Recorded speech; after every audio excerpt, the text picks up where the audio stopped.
Welcome to The Rest is Football with me, Gary Lineker, Micah Richards, Alan Shearer. It's the morning after the night before, which featured La Decimoquinta for Real Madrid, their 15th European Champions League final.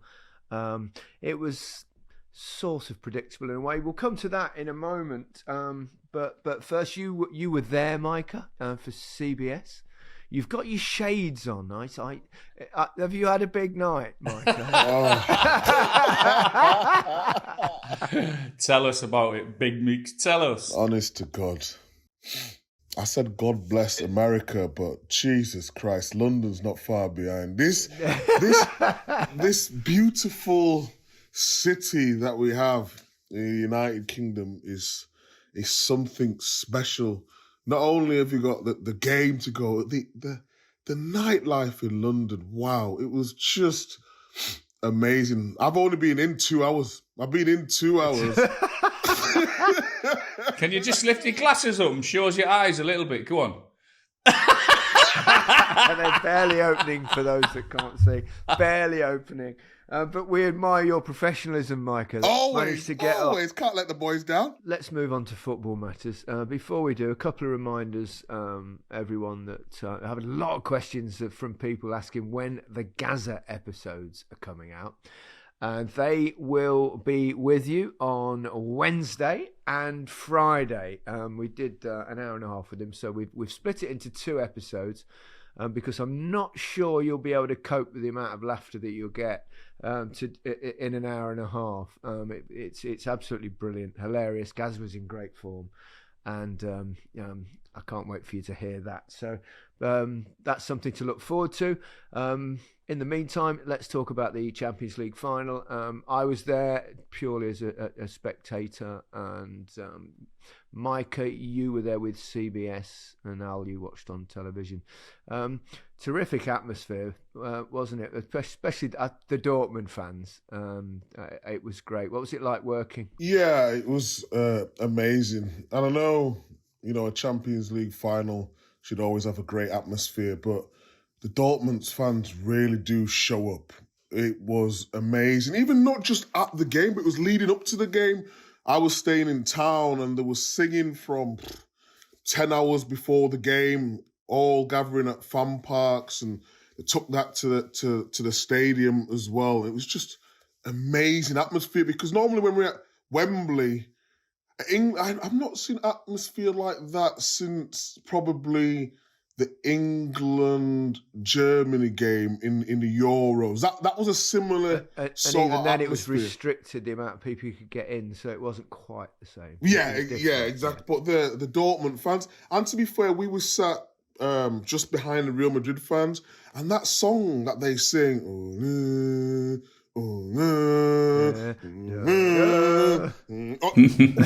unbelievable. That is live, and the atmosphere, it really was pumping. And fair play to, it was nice for England to host it at Wembley. I felt, a proud moment for us as well. We could have done with one or two more security people. It was mad. That the first 2 minutes, it was like there's nobody looking for people to run on the pitch. And I thought there was hardly any security people. I thought this was really weird for a Champions League final, but thankfully it didn't persist throughout the game. Alan, you watched it on telly, presumably. I did. And I mean, it was, you could see what was happening, couldn't you? It was like, we've seen this so many times. Real Madrid were outplayed in the first half, weren't they? Dortmund missed chances, and you thought that's going to cost them, and Real Madrid are going to go on and win their 15th Champions League. But they've got that winning habit at the moment, and I think that takes its toll, not on the opposition. I don't, it's just a group of players. It's not a thing about a football club. I've always thought that's a bit of a myth, because we all know in 5 years, 10 years, whatever, they'll have a bad run and then everyone will forget that. But it's about the players you've got at that particular time. But also, because you keep winning, I think the belief there is so strong, isn't it, that it somehow gets them over the line. Yeah, you get that also from your fans as well, as a belief from your fans, because they're sort of used to it, and there's the expectation. But the atmosphere came across brilliantly on television. But You're absolutely right. I mean, I sat there thinking, like everyone else was, like probably the Dortmund fans were thinking, probably the Dortmund manager and the players were thinking, oh my God, if we don't put one of these chances away, we know what's going to happen. We've said it a million times in football. When you're on top, you have to take advantage, particularly against the greats, because they have that habit, as we've just said. And half-time comes, we're all saying, no, they're going to pay for this. They're going to get punished, and that's exactly what happened. The chances they had, I mean, they weren't just half chances; they were bloody good chances, weren't they? So, they're unlucky with the one that hit the inside of the post. A couple of times they got behind, particularly on the left-hand side, and the touch wasn't quite good enough to get into position to score. So it was. You could see the writing was on the yellow wall, Mike. Yeah, you mentioned them chances when Adeyemi went through. The first opportunity I remember is when he got the ball. He's done the hard work. He stayed onside, which is so hard to do now when someone's sort of trying to catch you. Carvajal sort of steps up and he goes behind him. And obviously speaking to you guys, but even me as a defender, I'm thinking, go to a side. He went on too straight, and then he made his decision too late. Goes to the left-hand side, so the right-hand side... He should have gone round the keeper with his first touch. It was so obvious. It's easy looking from the stand, I suppose, but, and he's... And also he had another one, didn't he, when he went through on the left-hand side where it was real... And his first touch dragged him much too wide. I thought his body position when he addressed the ball, when he got to the ball, he sort of tried to adjust his body too late. I thought he could have adjusted his body far earlier than he actually did, and then he leaves himself in a really difficult position because you never really felt he was ever in control, and Courtois sort of got the better of him. They were unlucky with the one that hit the inside of the post. But you kind of suspected at half-time. But I thought, Dortmund played well. I thought they had a good game. Obviously, they've got a few players that have been around for a long time. I thought Emre Can played Bellingham quite well. He was keeping an eye on him for most of the game. Mm-hmm. And I thought, particularly in the first half, that Jadon Sancho was, looking really sharp. Looked good. Two centre-halves were really good as well. I mean, they didn't give hardly anything away until... I mean, it was only the last, what was the last 20, 25 minutes? Well, I mean, that's the thing. After all that, and I thought, I mean, it's like you always knew what was going to happen, but at the same time, you're going, this is not a great Real Madrid side. It's not one of the it's not nothing like the side of, say, 4 or 5 years ago. But they do find that way, and they score from a set piece, a bog standard corner and flick one in. They were warned beforehand, though, weren't they? They had a set piece very similar to that a few minutes earlier. Just very close. Were nearly punished, got away with it, and then didn't learn by their error. But my God, I mean, once they got that goal, and Dortmund had to sort of come out, and then you're thinking Vini Jr. is going to... Can you remember that little piece of skill in the corner when he got to the corner and he flicked it through the legs? I mean, I'm thinking, how's he going to get out of this? He might even get smashed here. But he sort of stood on the ball and flicked it through. It was like, wow, how on earth has he done that? He can play. He's a threat whenever he gets the ball. No question about that. They're just relentless out there, I think. You guys summed it up perfectly, but I was just frustrated with Dortmund because when we look at it and we look at the result, people are going to say Madrid just find a way to do it, but actually it was just bad finishing from Dortmund, And yes, they have to recover and then they have to take their chances when they get them. But I agree with you. It's just they constantly keep doing this, and you're thinking, but Dortmund should have been 3-0 up in the first half, and people are going to say shoulda, woulda, coulda, but it's the truth. Were you pitch side at the end of the game, Micah? Did you get any players over? Yeah, we were pitch side. It was really weird, actually, because normally after the game, was when we work with BBC or whatever it is, you get players who come over probably maybe 5 or 10 minutes after the game's finished. I know you got the trophy lift and all them sort of things. So maybe 5 to 10 minutes after the trophy lift, let's say. But he was just waiting there for a good 1 hour without a player come to speak to us, because Real Madrid said, don't go and speak to anyone. It's your time with your families. If you want to do any interviews, wait till the very last. So we're on like a massive come down. We're at Champions League final, buzzing to speak to whoever it may be. It was Dortmund, Sancho. If it was obviously Real Madrid, it was Bellingham. And they just didn't come over for an hour. So it was a strange situation where it was sort of an anticlimax. And then you're trying to get yourself back up for the broadcast, and you're like, well, it's gone now, which was strange. It was that fucking white suit you had on. No one wanted to come near you. Do you have a white suit on? But we did get a moment with Jude Bellingham. Courtois came over as well, and Bellingham actually swore on... he basically said shit. It was brilliant. So Thierry asked him a question about people talking about what you do on the ball, but people don't really talk about what you do off the ball. And he goes, I don't really give a shit what everyone thinks. And I was like, wow!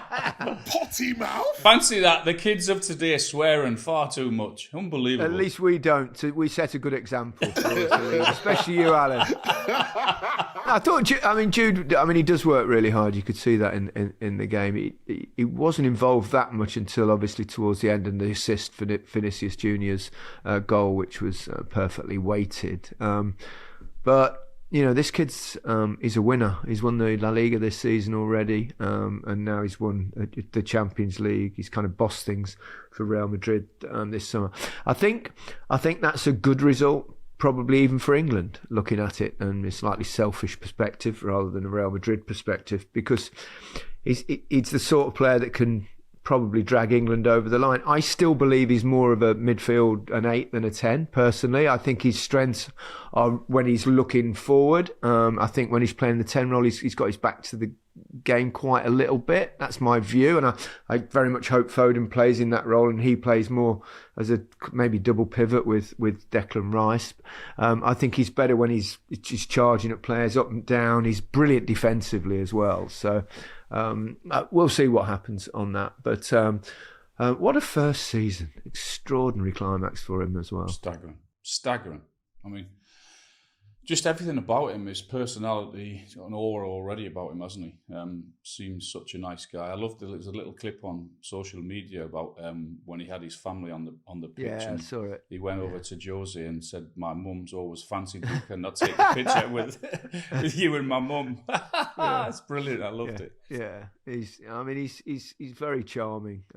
Incredibly mature, Micah. He's just every time I see him play, and every time I hear his interview, it just impresses me. Even when he's not having the best of games, because it wasn't his best game yesterday, but he just does the right thing, or tries to do the right thing all the time. And I totally agree with you guys. He's definitely a number 8, or at times a number 6, a number 10. Tactically, he can do it, and he will always score goals.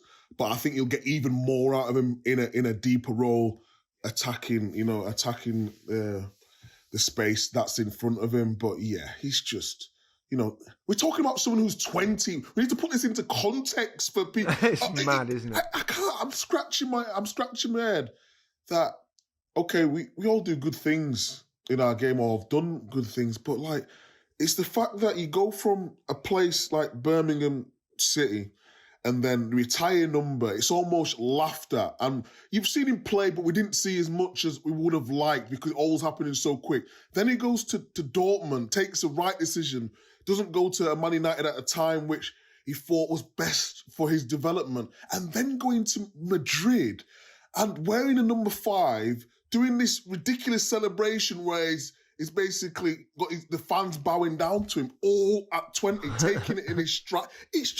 It's remarkable. It's incredible.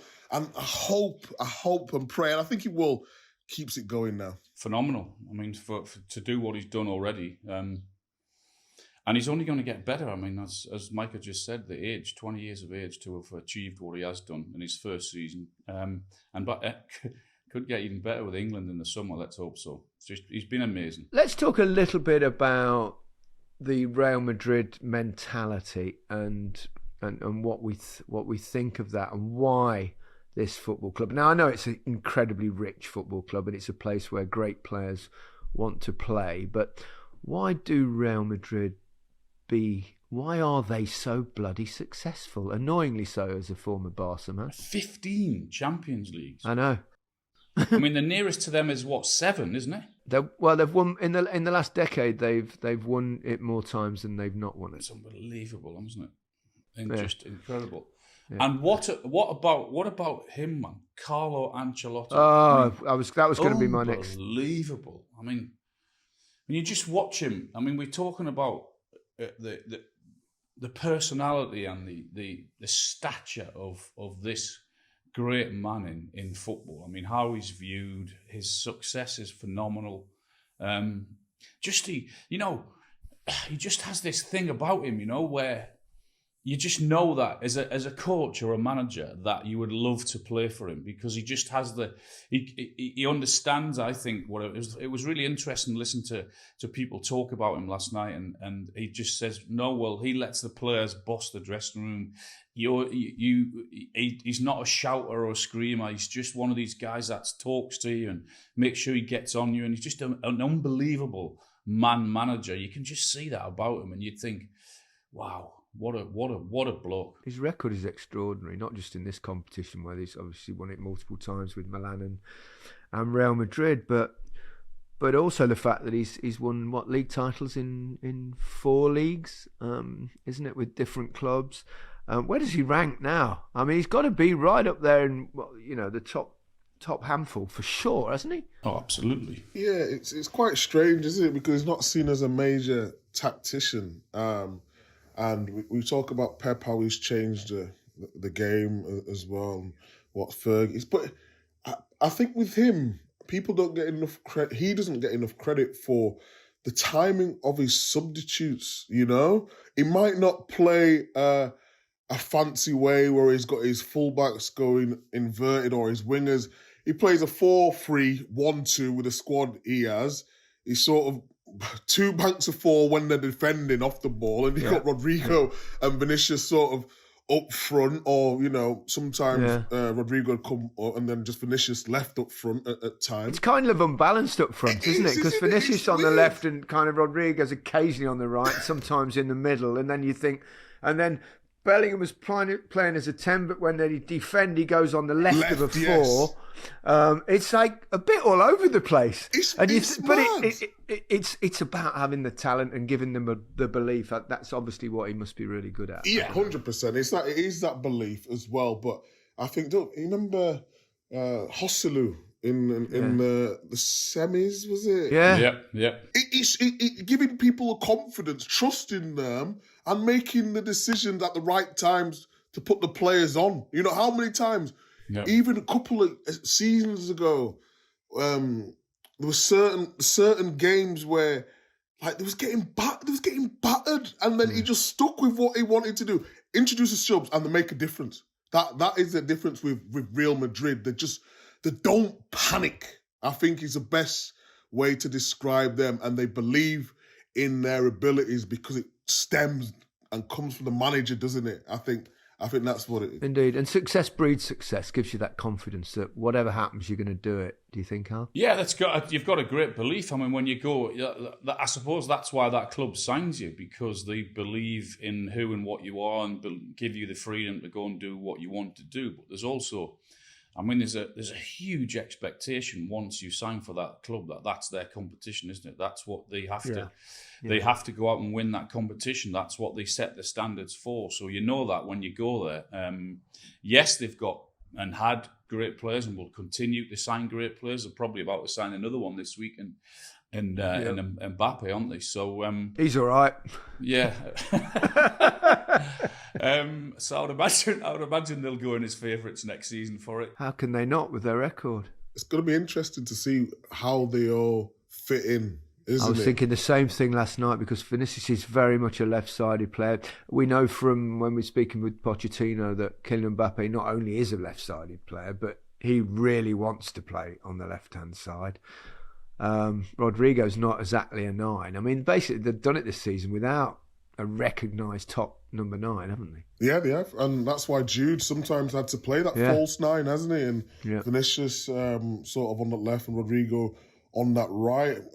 I think unsung hero is Valverde. He's a good player. Fede Valverde's a good player. But the amount of work, though, he puts in this team.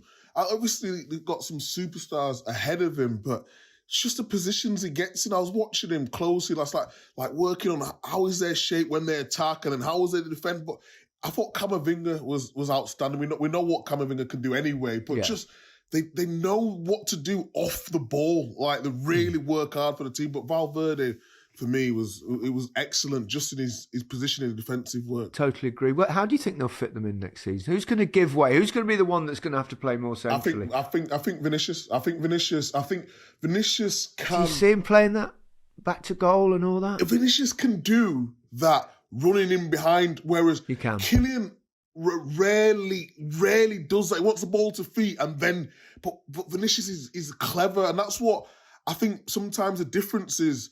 When we watched him this season, they put 2 and 3 people on him, and he's sort of been difficult. Whereas Vinicius said, okay, you can mark me, but I'm going to run in behind. I'm going to spin in behind. Don't forget they've got Hendricks to come into the team as well, who they've bought. Who is a 9. Gula. And I think they're going to go with Vinicius up top middle, Mbappe on the left, Rodrigo on the right, and then Bellingham just in behind. It's ridiculous, isn't it? It's ridiculous. I know. They'll definitely finish in the top half of La Liga with that forward line.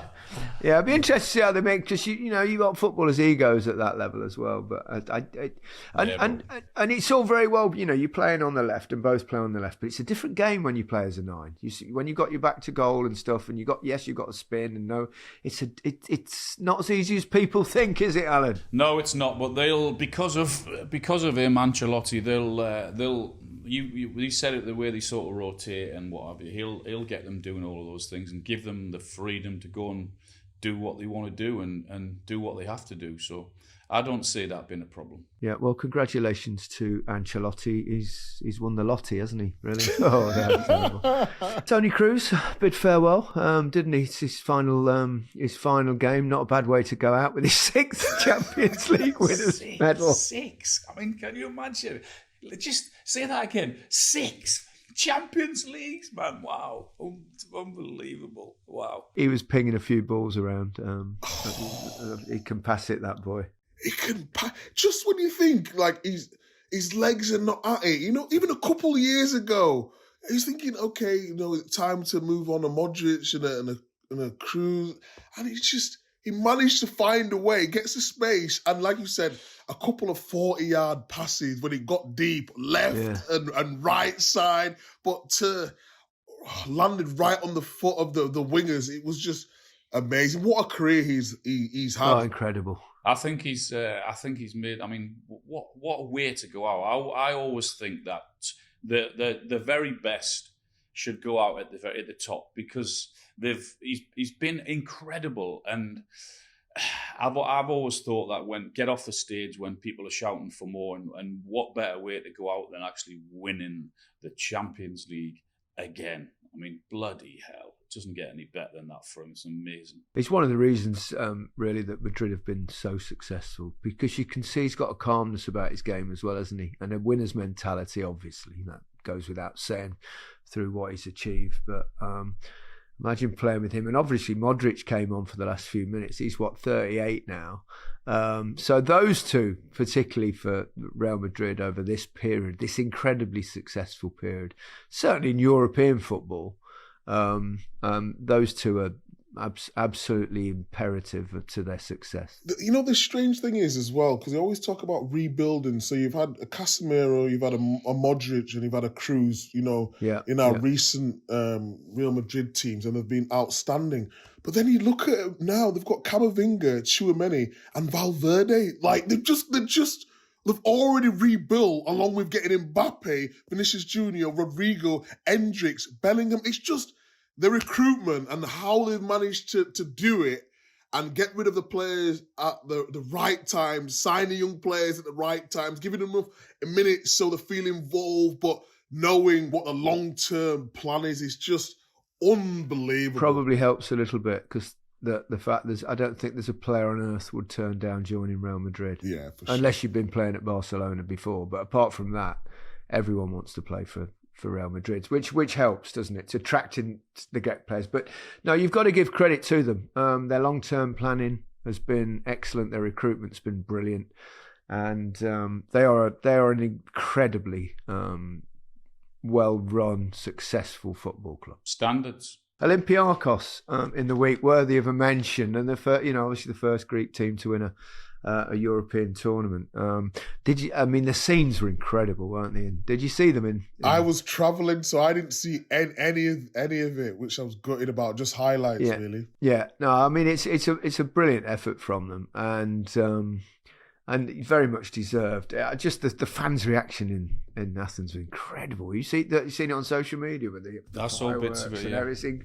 Really amazing scenes. they were the best team, though. They deserved to. They deserved to win, didn't they? Yeah, I was impressed with them whenever I watched them. Really, really good, really solid. I thought they were the best team. Right, that'll do us. We're looking forward to the Euros. We've got that coming up, but we're also looking forward to you hearing the 2 Gaza episodes that will be out on Wednesday and Friday. We giggled a bit, didn't we, during those? Get some tissues, because I'm sure you're going to be laughing, you're going to be crying with, oh my word, some of his stories are just legendary. It's brilliant. Yeah, he was in splendid form. Wasn't he? Micah.